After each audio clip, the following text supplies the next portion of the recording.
So the way that I would describe the Bitcoin community is that they really emphasize the concept of sound money. This idea that they are creating a digital asset. There's 21 million units of it.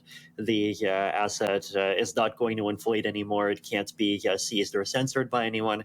And this is just a new form of money. And money is like the most important base layer for an economy. And they're going to like basically create this kind of even better and more secure version of money, and just let society become more prosperous in their vision as a result of it, right? So they would say that any kind of bells and whistles in a blockchain, even trying to support smart contracts and other kinds of things, as generally mostly a distraction, and money is just 100 times more important than all of these other things. And we're all going to get together. We're going to focus on that, and just try to create this new monetary unit that does not is free of inflation, seizure, all of these problems that have beset fiat currency, at least since that dark and infamous executive order from 1933.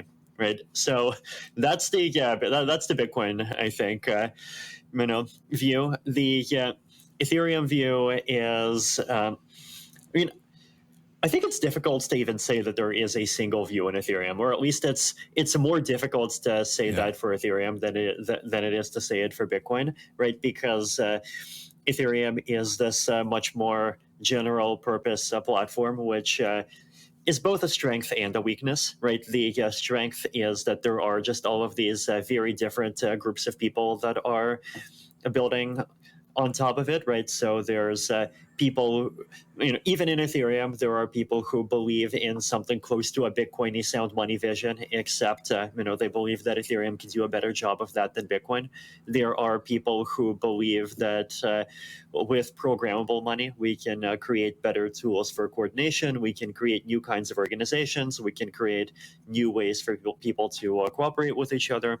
There's people who are interested in blockchain-based non-financial applications. So one of the ways in which they would describe that vision is that 10 or 20 years ago we had open source software, and open source software is like this way to build ways to do things with computers that are not tied to or controlled by single corporations. But then in the years that followed, it turns out that open source was to some extent the wrong conversation to have, because it's not about where the source is, it's about where everyone's data is.